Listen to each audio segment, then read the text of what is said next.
എൻ്റെ വിവാഹം കഴിഞ്ഞതാണ്. എനിക്ക് കുട്ടികളുണ്ട്. എനിക്കൊരു അബദ്ധം പറ്റി. ഞാനൊരാളുമായി റിലേഷനിലായിരുന്നു കുറച്ചു കാലം. ഇപ്പോൾ അയാൾ പറയുന്നത് മുന്നോട്ട് പോകാൻ പറ്റില്ലെന്നാണ്. എന്നെ ഇതിൽ വലിച്ചിട്ട് ഇപ്പോൾ ഒഴിഞ്ഞു മാറുന്നു. ഞാൻ എങ്ങനെയാണ് അയാളോട് പ്രതികരിക്കേണ്ടത്? ഒന്ന് പറഞ്ഞു തരുമോ? നിങ്ങൾ എങ്ങനെ പ്രതികരിച്ചാലും അതൊന്നും ഇതിനൊരു പരിഹാരമല്ല. ആത്മാർത്ഥമായി സ്നേഹിച്ച നിങ്ങളുടെ ഭർത്താവിനെ നിങ്ങൾ ചതിച്ചതിന് നിങ്ങൾക്ക് കിട്ടിയ ഏറ്റവും ആ ഭർത്താവിൻ്റെ കൂടെ തന്നെ ജീവിക്കണമെന്നാണ് പറയുന്നത്. പക്ഷെ ഒരിക്കലും നിങ്ങളെക്കൊണ്ടത് സാധിക്കത്തില്ല. ഈ വീഡിയോ സ്ത്രീകൾക്ക് വേണ്ടിയുള്ളതാണ്. നിങ്ങൾ മനസ്സിലാക്കണം, നിങ്ങൾ ബയോളജിക്കലി ആ പുരുഷനെ റിജക്റ്റ് ചെയ്തതാണ്. നിങ്ങൾക്ക് ഒരിക്കലും സന്തോഷമായിട്ട് ആ പുരുഷൻ്റെ കൂടെ ഇനി ജീവിക്കാൻ കഴിയില്ല.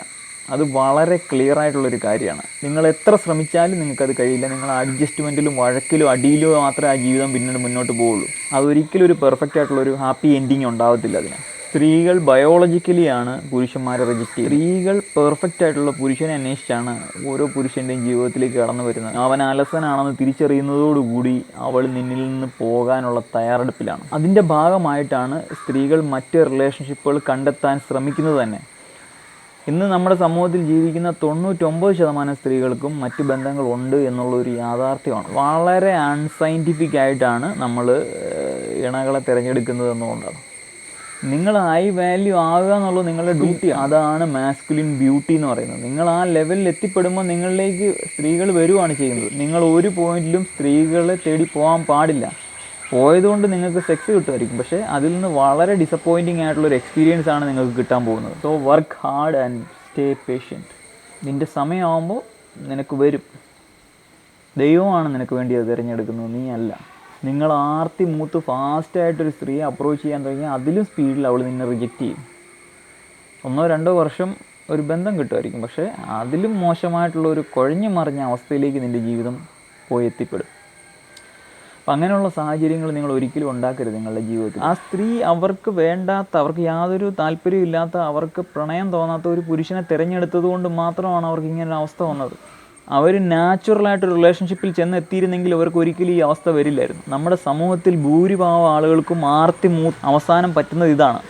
ഈ സ്ത്രീയോട് എനിക്ക് പറയാനുള്ളത്, നിങ്ങൾ ഒരിക്കലും ആ പുരുഷൻ്റെ ജീവിതത്തിലേക്ക് വീണ്ടും പോകരുത്. കാരണം ആ പുരുഷനെ നിങ്ങൾ ഹൃദയം കൊണ്ട് റിജക്റ്റ് ചെയ്തതാണ്. അതുകൊണ്ടാണ് നിങ്ങൾ മറ്റൊരു പുരുഷനെ കണ്ടെത്തിയത്. ഒരിക്കലും നിങ്ങൾ വീക്കായിട്ടുള്ള പുരുഷനെ തിരഞ്ഞെടുക്കരുത്. ആദ്യം തിരഞ്ഞെടുത്ത അതേ പാറ്റേണിലുള്ള പുരുഷനെ ഒരിക്കലും നിങ്ങൾ രണ്ടാമത് തിരഞ്ഞെടുക്കരുത്. നിങ്ങൾ വളരെയധികം ഫിസിക്കൽ ഫിറ്റ്നസ്സും അതുപോലെ തന്നെ ഫിനാൻഷ്യൽ കേപ്പബിലിറ്റിയും ഉള്ള, പരമാവധി നിങ്ങളുടെ ആഗ്രഹങ്ങളെല്ലാം ഏകദേശം ഒത്തുവരുന്ന ഒരു പുരുഷനെ മാത്രമേ തിരഞ്ഞെടുക്കാവുള്ളൂ. നിങ്ങൾ ഒരിക്കലും ഒരു അഡ്ജസ്റ്റ്മെൻറ്റിൽ ഒരു റിലേഷൻഷിപ്പിലേക്ക് ചെന്ന് പെടരുത്. അങ്ങനെ പെടുന്നതുകൊണ്ടാണ് നിങ്ങളുടെ ജീവിതത്തിൽ ഇതുപോലുള്ള മണ്ടത്തരങ്ങൾ വരുന്നത്. നിങ്ങൾ ഒരിക്കലും ഇങ്ങനെ ഒരു അവസ്ഥയിലാണെങ്കിൽ പോലും നിങ്ങളൊരു പുരുഷനെ തിരഞ്ഞെടുക്കുമ്പോൾ നിങ്ങൾ ഏറ്റവും അധികം പരിഗണിക്കേണ്ടത് അവൻ്റെ ഫിറ്റ്നസ്സും അവൻ്റെ ബ്രേവറിയാണ്. What he stands for. ഭൂരിഭാഗം ഭീരുക്കളായ പുരുഷന്മാരും സെക്സിന് വേണ്ടി മാത്രമാണ് നിങ്ങളെ സമീപിക്കുന്നത്. അതുകൊണ്ടാണ് അവന് നിങ്ങളെ ജീവിതത്തിലേക്ക് കൂട്ടാൻ പറ്റാത്തത്. പുരുഷൻ ഒരു സ്ത്രീ ആഗ്രഹിക്കേണ്ടത് അവൻ്റെ കുട്ടിയെ പ്രസവിക്കാൻ വേണ്ടിയാണ്. അപ്പം നിങ്ങൾ ഒരു പുരുഷനിൽ അങ്ങനെ ഒരു ടെൻഡൻസി നിങ്ങൾ കാണുന്നില്ലെങ്കിൽ, അല്ലെങ്കിൽ അവൻ നിരന്തരമായി കോൺട്രസെപ്റ്റീവ്സ് ഉപയോഗിക്കാൻ ആഗ്രഹിക്കുന്നവനാണെങ്കിൽ, അതായത് ഒരു സ്ത്രീ എന്ന നിലയ്ക്ക് നിന്നിൽ നിന്നൊരു കുട്ടിയെ അവൻ ആഗ്രഹിക്കുന്നില്ലെങ്കിൽ അവനുമായിട്ടുള്ള ബന്ധം അവിടെ അവസാനിപ്പിച്ചോ. കാരണം അവൻ ഒരിക്കലും നിന്നെ ഇഷ്ടപ്പെടുന്നില്ല. അവന് വേണ്ടത് കുറച്ച് നേരത്തെ ഒരു സെക്ഷൽ സാറ്റിസ്ഫാക്ഷൻ മാത്രമാണ് വേണ്ടത്. അവന് വേണ്ടത് അല്പനേരത്തെ ഒരു സുഖം മാത്രമാണ്. അതുകൊണ്ട് നിങ്ങൾ തിരഞ്ഞെടുക്കുമ്പം അവന് നിങ്ങളിൽ നിന്നൊരു കുട്ടിയെ വേണമെന്ന് ആഗ്രഹിക്കുന്ന പുരുഷനെ മാത്രമേ നിങ്ങളുടെ ജീവിതത്തിൽ തിരഞ്ഞെടുക്കാവുള്ളൂ. അതുപോലെ തന്നെ ഒരിക്കലും ഒരു അലസന ജീവിതത്തിൽ തിരഞ്ഞെടുക്കരുത്. നിങ്ങൾ വളരെയധികം സ്വന്തം ശാരീരിക സൗന്ദര്യത്തിലും സ്വന്തം ഫിറ്റ്നസ്സിലും സ്വന്തം ജോലിയിലും ഫോക്കസ് ചെയ്യുന്ന ഒരു പുരുഷനെ മാത്രമേ തിരഞ്ഞെടുക്കാവുള്ളൂ. കഠിനാധ്വാനം ചെയ്യുന്ന പുരുഷന്മാരെ മാത്രമേ തിരഞ്ഞെടുക്കാവുള്ളൂ. അങ്ങനെ അല്ലാത്ത അലസരായിട്ടുള്ള പുരുഷന്മാരെ തിരഞ്ഞെടുക്കുന്നതുകൊണ്ടാണ് അവൻ നിങ്ങളെ, ഈ സമൂഹത്തെ ധിക്കരിച്ച് നിങ്ങളെ അവൻ്റെ കൂടെ കൂട്ടാനുള്ള ധൈര്യം അവനില്ലാത്തത്. അങ്ങനെ ധൈര്യമില്ലാത്ത ഒരു പുരുഷൻ്റെയും റിലേഷൻഷിപ്പിൽ നിങ്ങൾ പോയി പെടരുത്. വളരെയധികം കരുത്തുറ്റ പുരുഷന്മാരെ തിരഞ്ഞെടുക്കണം. അതെങ്ങനെ തിരഞ്ഞെടുക്കാമെന്നാണ്, അറ്റ്ലീസ്റ്റ് അവൻ സമൂഹത്തിൻ്റെ മുന്നിൽ കുറച്ചെങ്കിലുമൊക്കെ പ്രശ്നക്കാരനായിട്ട് മറ്റുള്ളവർ അവനെ വിലയിരുത്തപ്പെടണം. എന്നാൽ മാത്രമേ അവനൊരു ക്വാളിറ്റി ഉള്ള പുരുഷനാണെന്ന് നിങ്ങൾക്ക് അളക്കാൻ കഴിയുള്ളൂ. അവൻ ആരുടെ ഒരു വിഷയത്തിൽ ഇടപെടാത്ത വളരെയധികം സൽസ്വഭാവിയാണെങ്കിൽ അവൻ്റെ ജീവിതത്തിലേക്ക് നിങ്ങൾ ഒരിക്കലും കയറി ചെല്ലരുത്. അവൻ അല്പമൊക്കെ കുഴപ്പക്കാരനാണെങ്കിൽ അവൻ നിൻ്റെ ജീവിതത്തിൽ നല്ലൊരു വ്യക്തിയായിരിക്കും. അവൻ വളരെയധികം സൽസ്വഭാവിയായിട്ട് അഭിനയിക്കുന്നവനാണെങ്കിൽ അവൻ്റെ ജീവിതത്തിലേക്ക് നിങ്ങൾ ഒരിക്കലും ചെന്ന് പെടരുത്.